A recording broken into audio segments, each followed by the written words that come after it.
All right, why don't we go talk about the next slide then, which is the automated search. There's a lot going on here.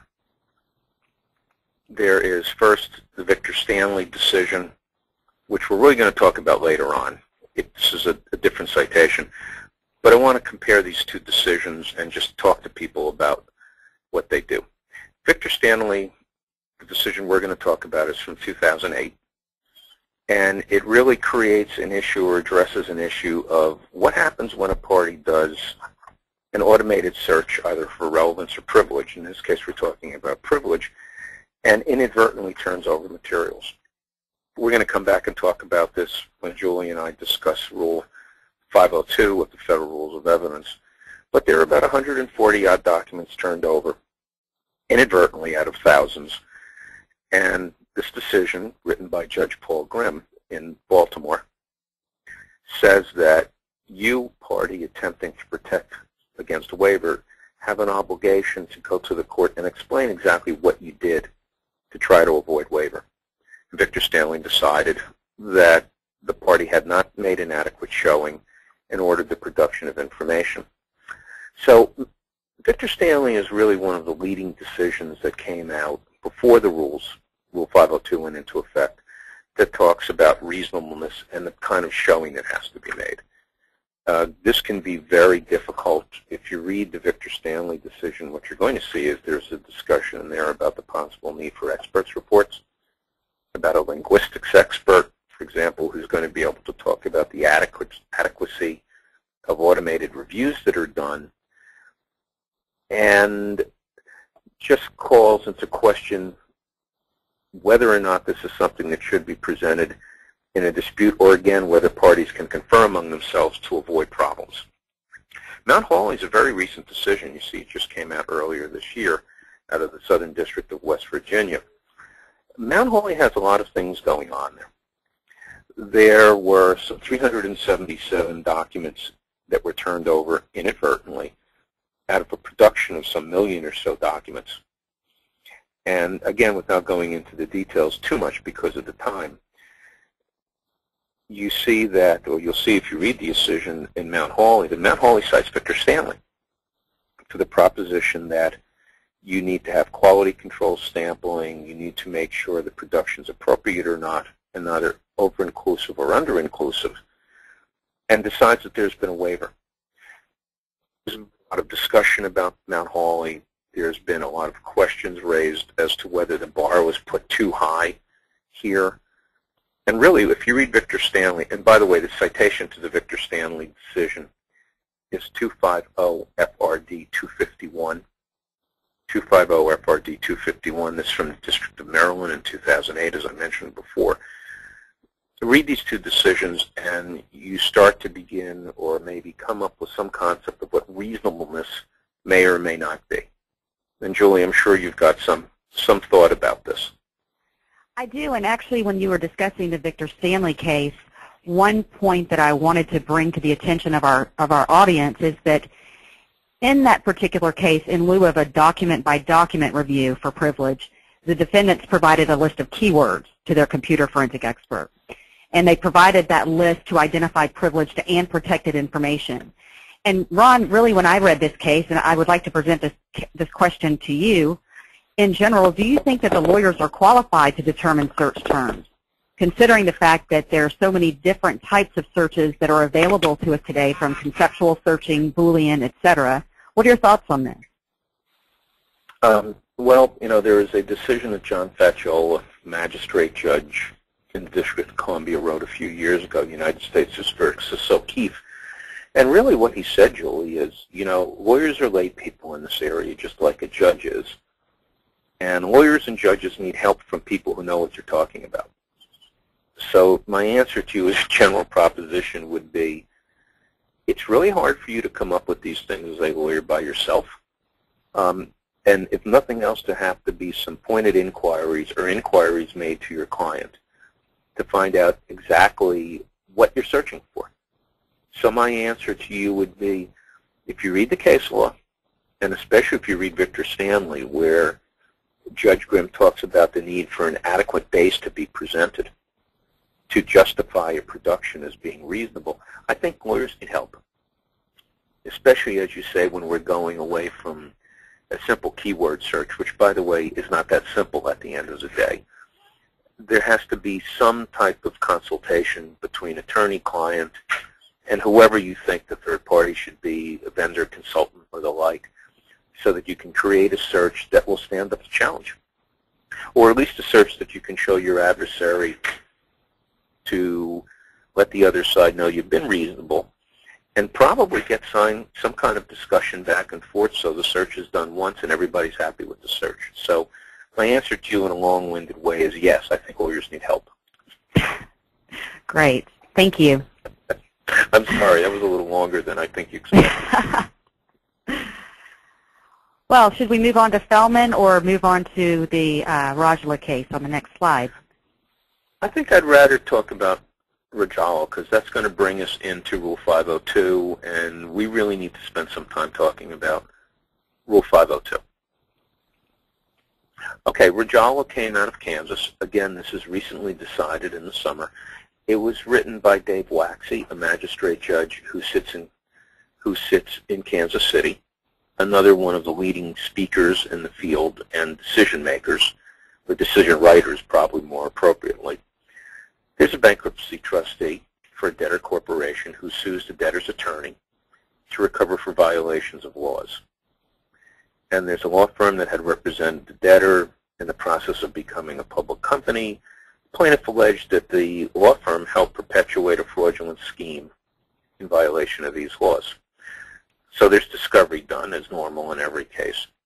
The parties were unable to reach an agreement regarding the terms of a protective order, and the defendant's proposed order contained a clawback provision which the plaintiff opposed.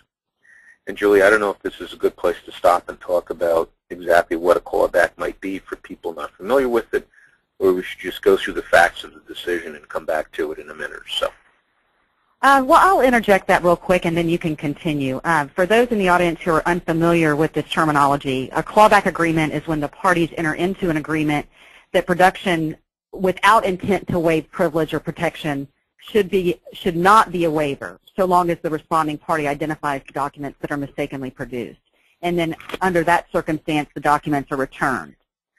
And a quick peek or a sneak peek agreement is where the parties enter into an agreement that the responding party will provide certain requested materials for initial examination without waiving any privilege. In other words, the documents are sent without being reviewed first, and then once the reviewing party produces information, the responding party is able to determine what is privileged and therefore is not is subject to a privilege without waiver. And we can come back and talk about that, Julie, when we're getting into what Rule 502 says. But I think the simple answer to this is a simple comment is that sneak peeks are pretty rare. I've heard anecdotally that they're being done in investigations one way or the other, government investigations. I don't know many corporate entities that really allow it because of concern that privileged material or confidential material might be turned over or seen by anyone. Although quick peek agreements, I think, are rather frequent, and they're often negotiated. So with that, let me come back and talk about Rajala a little bit. I had mentioned that the parties were engaged in discovery. There was an inability to reach an agreement about the terms of the order. There was a proposal for a clawback provision, which the plaintiff didn't want. And the defendant's argument along the lines of what Julie and I just said, the defendant says, look, let's enter into this clawback provision. It cuts down contentious and costly discovery. It can avoid inadvertent disclosure of sensitive client information. The plaintiff said that the defendant had counseled the debtor in a previous manner, which was an issue, and that the provision would allow the defendant to raise privilege or work product to demand the return of anything during the litigation.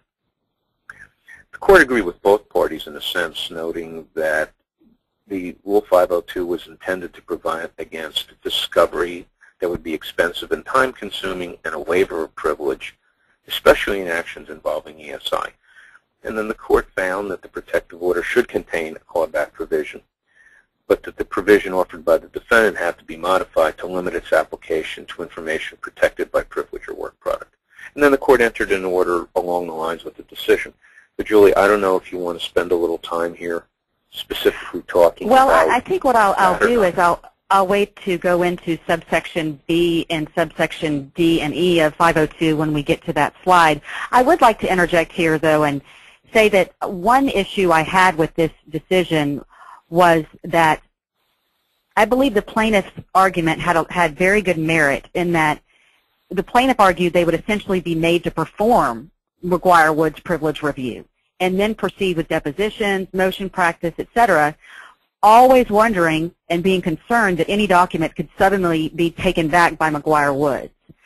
That is certainly a concern that I think will play into the interpretation of Rule 502 as different jurisdictions move forward. And I think you're going to come right back to the concept of cooperation that we mentioned before, that attorneys are going to be expected to sit down with each other and try to work out some agreements or some recognition of problems that can be incorporated into orders to try to avoid unnecessary cost and delay of litigation. Agreed. So then with that, maybe we can move on to number 7. We're going to interject something a little different, then we can come back and talk about Rule 502 and privilege issues later on. That's transnational discovery. Transnational discovery, for those of you not familiar with the concept, is really very simple. I want to get information from an adversary. The adversary has information that's not in the United States that is in a foreign country. With the nature of international commerce these days and business agreements, you may not see that much litigation about it, but you certainly do see issues pertaining to production of this type of information in case law, and I think it's going to expand. Julie mentioned before when she introduced me that I'm involved with an organization known as the Sedona Conference. The easiest way to describe that is to say it's a think tank that looks at a lot of different issues, including those pertaining to electronic discovery across the borders. And there was a meeting here in Washington actually a week or two ago, and I say here in Washington because I'm sitting at Georgetown as we speak, to talk about this issue of transnational discovery. And the problem is really this. A lot of information that may be relevant to a case that's overseas may be subject to a privacy law, the most well-known of which is the European Privacy Directive that every member of the European community has now enacted in one form or another, that forbids personally protected information, personal identifiers and the like, to be exported unless it's done under certain circumstances. The quick thing to say is the United States is not recognized as a place where you can safely send information to. In addition to the privacy rules, there are also things known as blocking statutes. France probably is the best example of a country that has a blocking statute. And what happens here is that France has made a decision as a sovereign that certain types of information, usually commercial, are not to be exported for one reason or another. And what you see in the transnational case, which is really interesting, is a decision made there not to allow discovery of information made available to the European Commission or a part of the European Commission investigating anti-competitive conduct in Europe. The court went through a balancing test. It was really first articulated by the United States Supreme Court some 20 years ago and decided, look, this is an investigation being done by a foreign sovereign. This is for the purpose of protecting law in the foreign country, and therefore the discovery would not be allowed. But there is a lot of case law, Julie, that goes the other way and effectively says, no, I'm sorry. I'm sorry information is overseas. I'm sorry there may be some risks to you producing information from a foreign country, but this is the United States. The United States allows broad discovery. This stuff is relevant, and it's going to be turned over.